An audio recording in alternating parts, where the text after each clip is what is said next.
이제 중동 전쟁 논의를 했으니까 러우 전쟁으로 좀 가도록 하겠습니다. 분명히 트럼프는 24시간 이내에 네. 전쟁 종식시키겠다라고 유세 현장에서 이야기했습니다. 24시간은 이미 지났죠. 한참 지났죠. 그렇죠. 한참 지났습니다. 물론 24시간이 언제로부터 24시간인지는 얘기 안 했으니까 더 기다려봐야 되긴 하겠습니다만 가장 현안이 우크라이나에 대한 전비 지원을 축소하거나 멈추는 것, 그걸 통해서 러우 전쟁을 멈추는 것, 이게 트럼프의 현재로서는 정책 방향, 큰 그림이라고 좀 생각해 볼 수 있겠는데 그 부분에 대해서 그 가능성이라든가 이런 부분을 어떻게 혹시 들여다보고 계십니까? 일단 트럼프가 대선 기간 중에 24시간 안에 러브 전쟁 끝내겠다고 장담했는데 그걸 믿었던 전문가들은 한 명도 없습니다. 예, 네, 예, 그렇죠. 그냥 특유의 과정법이라 생각했고, 그렇죠. 예. 그리고 현지로서 그 미국의 우크라이나 지원을 뭐 줄인다거나 아니면은 아예 뭐 삭감하겠다는 그런 움직임도 전혀 없습니다. 현지로서는 그냥 그 바이든 행정부 때 마지막으로 했던 그 지원이 계속 이루어지고 있습니다. 네. 다만 이제 조짐은 있습니다. 그 지난해 12월에 로이터의 보도에 따르면은 우크라이나 전쟁이 일어나고 나는데 미국과 나토의 동맹국들이 모여가지고 우크라이나 방위 연락 그룹이라고 UDCG라는 기구를 만들었습니다. 예. 그러니까 이 미국과 나토가 같이 손을 잡고 우크라이나에 대한 군사적 지원을 어떻게 해줄 것인가 협의하는 그 협의체인데요. 네. 모두 나토와 또 비나토 서방국까지 해가지고 57개국이 가입했습니다. 근데 이게 미국이 더 이상 주도권을 행사하지 않겠다는 보도가 작년 12월에 나왔습니다. 네. 그리고 13일에 이제 그 벨기에 브뤼셀에서 UDCG 회의가 열리는데 그 이제 트럼프가 임명한 그 폭스뉴스 진행자 피트 헥세스 국방부 장관이 그 회의에 참석합니다. 그런데 여느 때와 같았으면은 미국 국방부 장관이 좌장을 맡아서 회의를 주관해야 되는데 피터 헥세스가 안 한다고 합니다. 영국의 존 힐리 국방장관이 주재를 한다고 그런 보도가 나왔습니다. 그러니까 더 이상 미국이 주도를 하진 미국이 서서히 발을 빼겠다는 시그널이라 생각할 수가 있겠죠. 네. 예. 그리고 보통 미국이 보통 UDCG 회의할 때는 뭐 대규모 지원을 발표하는 게 관리였는데 이번에는 새 지원 계획이 발표되지 않을 거라는 예상이 지배적입니다. 네. 예. 그래서 트럼프는 뭐 계속 어리석은 전쟁을 끝내겠다, 당장 끝내겠다 강조를 했는데, 그래서 뭐 이제 이런 분위기가 계속 이어질 것이고, 그다음에 미국의 그 대우크라이나 지원이 삭감될 거라는 생각이 다들 많이 하는데 딱 하나 조건이 있습니다. 네. 트럼프는 뭐 셈에 능한 사람이라고 하지 그렇죠. 않습니까? 우크라이나 히토류입니다. 네. 최근 뉴스를 보셨는지 모르겠지만은 트럼프가 당선이 되고 난 다음에 우크라이나 대통령이 갑자기 볼로디미르 젤렌스키 우크라이나 대통령이 트럼프가 당선된 다음 미국을 방문해서 트럼프와 이제 당선인 자격의 트럼프와 회담을 한 적이 있죠. 그때 우크라이나가 히토류를 줄 테니까 미국은 안보를 보장해달라 이런 제안을 했는데 트럼프가 거기에 지금 넘어간 것 같습니다. 네. 최근에 발언을 보면은 3일이죠. 백악관에서 트럼프가 취재진과 만나 우크라이나와 협상이 진행 중인데 우크라이나 히토리를 제공하면 우리가 그걸 확보할 수 있다. 이렇게 하면서 이렇게 얘기했대요. 나는 히토리의 안전을 원하고 우크라이나는 우크라이나 안전을 원한다. 네. 예. 그러니까 이번에 그 중국에 대한 관세 10% 부과하고 나서 중국이 이제 또 네. 반격하는 무기를 꺼내는 게 미국의 히토리 수출을 중단하겠다는 네. 거지 않습니까? 그러니까 이거는 경제 문제뿐만 아니라 안보 문제와도 직결되는 그렇죠. 거기 때문에 히토리는 미국 국방부가 또 직접 관리합니다. 예, 그렇기 때문에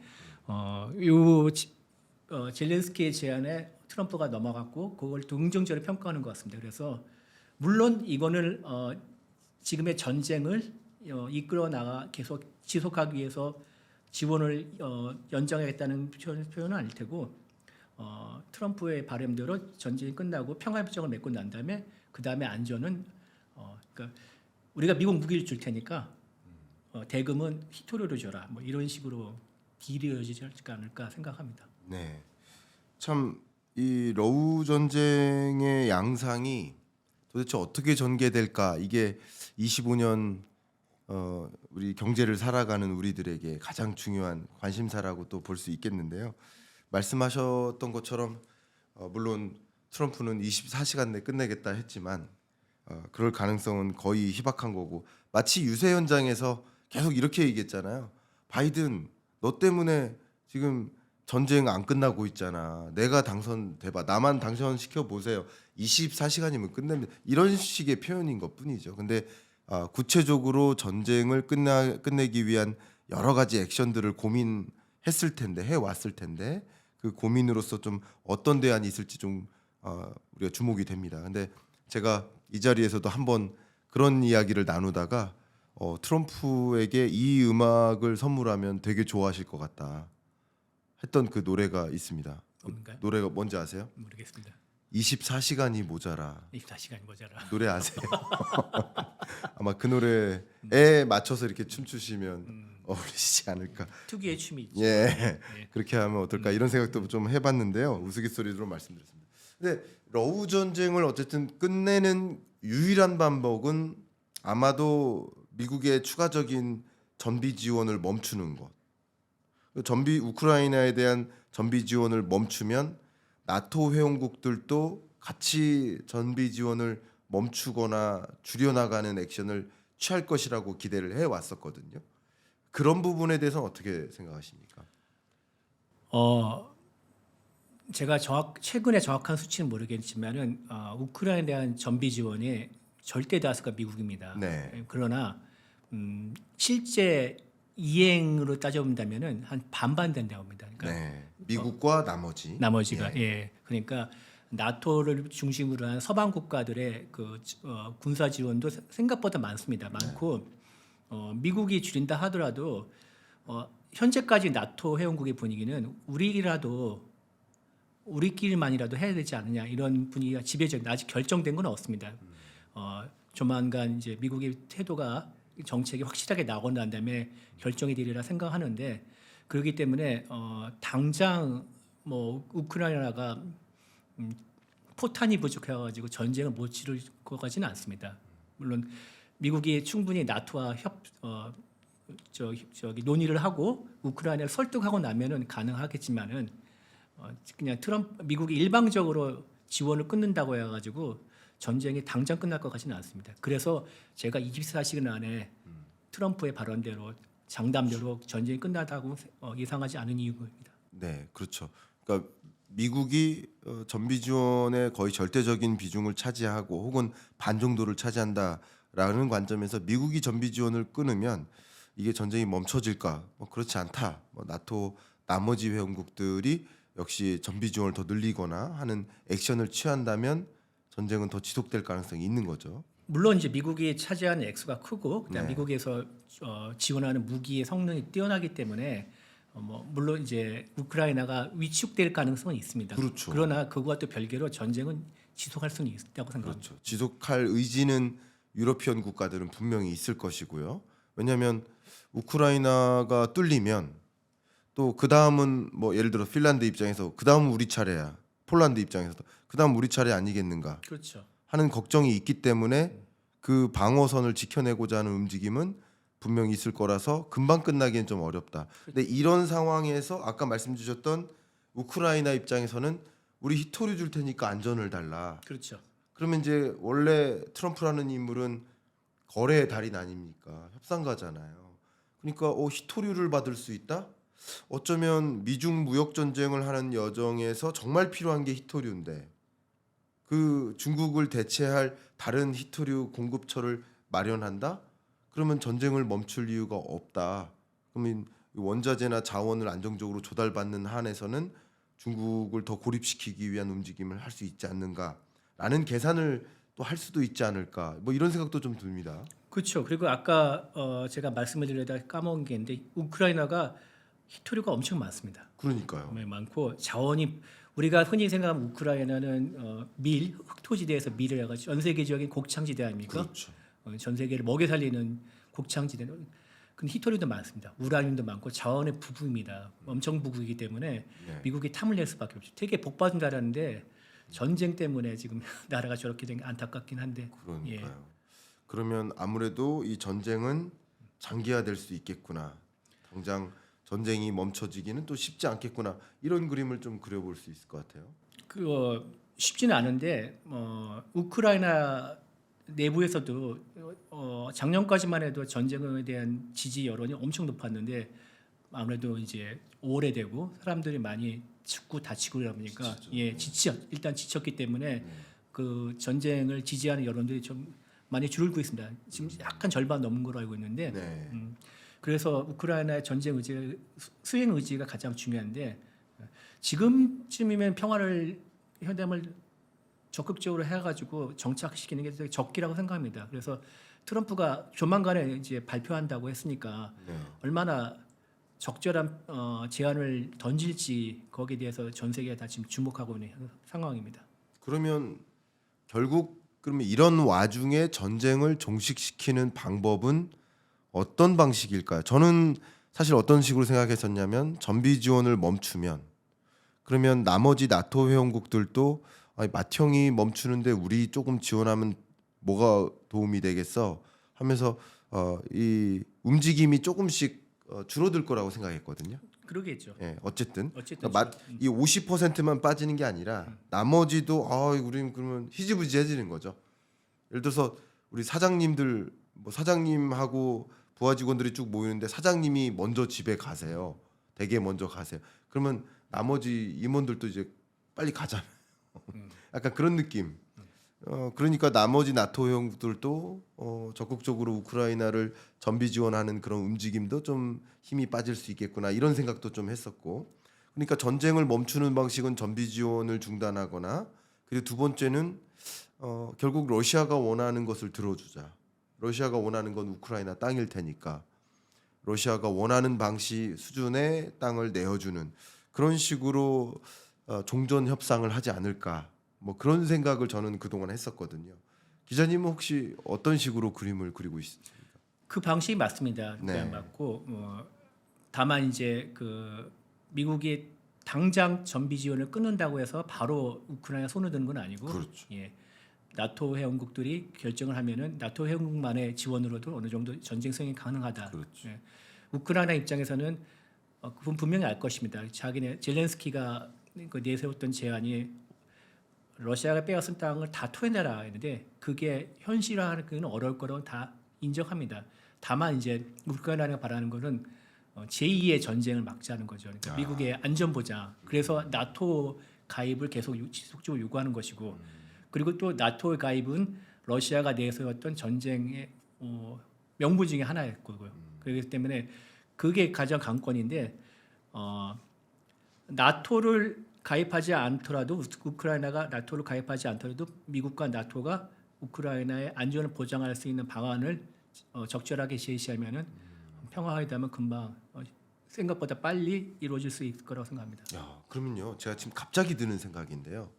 그동안 뭐 전비 지원 끊겠다. 전쟁 멈추겠다. 마치 우크라이나 땅 러시아한테 선물해 주다시피 하겠다라고 했던 것은 어쩌면 역시 이 전쟁을 멈추는 과정에서 미국이 얻고자 하는 그런 것들을 협상의 딜로서 끌어내기 위해서 협상 카드로 사용했었던 것이다. 마치 관세 때릴 거다. 그러니까 내 말 들어라.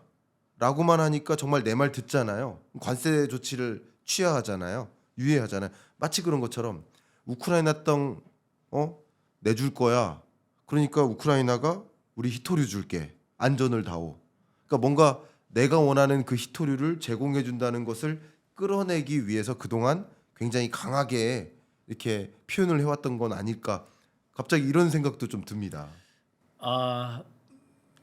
일리가 있는 말씀입니다. 네. 예, 만약 해리스가 대통령이 됐다면은 이번에 대선에서 이겼다면은 전쟁은 좀 더 할 것이고, 예, 그리고 미국의 지원은 계속됐기 때문에 젤렌스키가 히토리랑 안보를 맞바꾼다는 제안을 할 필요가 없겠죠. 그렇죠. 예, 일정 정도 트럼프가의 효과라고 생각합니다. 네. 트럼프가 짜놓은 어느 정도 틀이라고 생각합니다. 그러면 이제 트럼프 입장에서는 러시아한테도 뭔가 떡을 주는 거고 우크라이나한테도 원하는 무언가를 들어주는 거예요. 그래서 양국으로부터 얻는 것을 취할 것을 다 취하는 진짜 만약에 정말 그런 식으로만 우리가 계산을 해본다면 트럼프가 그런 의도를 가지고 그렇게 접근해 왔었다면 정말 대단한 협상가다 이런 생각이 또 드는데 그다음 우리가 궁금한 게 러시아입니다. 그동안 러시아에 대해서 워낙 강하게 경제 제재를 가해 왔었고 그러면 앞으로는 어떻게 될 것인가? 러시아에 대한 경제 제재를 풀 것인가? 어떤 식으로 혹시 그 구조를 가늠하고 계십니까? 일단은 러시아 경제가 어렵습니다. 물론 네. 그 전시 경제가 가동하면서 GDP가 뭐 큰 타격이 오히려 더 높아졌다 뭐 이런 그럼요. 얘기가 있는데 예. 그거는 저기 겉으로 보이는 거고 실질적인 성장 잠재력은 많이 지금 깔거먹고 미래의 자본을 지금 끌어다 써가지고 상속화대하는 방식으로 계속 하는 거기 때문에 제가 어떤 뭐 보고서를 봤는데 러시아의 그러니까 군사 전쟁 비용은 국부 펀드에서 꺼내서 그걸로 지금 쓰고 있다고 합니다. 그러니까 그 되게 어려운 상황인데 지금 두 가지 시그널이 있습니다. 작년에 이제 미국이 그 러시아 은행에 대한 제재를 일부 해제했습니다. 네. 그러니까 그 에너지 대금을 이렇게 지불하고 서로 받을 수 있게끔 일부 해제했는데 날씨가 추워지니까 그 에너지 수요가 많아지고 그래서 가격을 좀 안정시키는 차원에서 좀 했고 네. 그다음에 또 1월 10일에는 트럼프 행정부 출범하기 바로 직전인데 바이든 행정부에서 그 제재 조치를 하나 내렸는데 이게 지금 러시아 제일 좀 치명적인 겁니다. 따끔한 급소를 찌르는 건데 러시아 이제 가즈프롬도 에너지 회사가 그 금수 조치가 있었으니까 소위 말하는 그림자 함대라 가지고 제3국의 선박을 동원해서 그 몰래 이제 밀거래하는 그런 그 유조선들을 그림자 함대라고 합니다. 그림자 함대인데 그림자 함대를 운영하는 기관과 회사에 대해서 또 제재 조치를 내렸습니다. 그렇기 때문에 요거는 되게 계속 갈 경우에는 어렵죠. 그리고 아까 말씀드렸던 그 러시아 은행에 대한 제재 조치를 일부 해제한 거는 한시적입니다. 4월까지인가? 4월 30일까지 한시적인데 이거를 연장할지 그리고 아까 말씀드렸던 그림자 함대에 대한 제재 조치를 더 강화하고 계속 지속할 건지 그 트럼프의 의중에 따른 겁니다. 그렇죠. 예.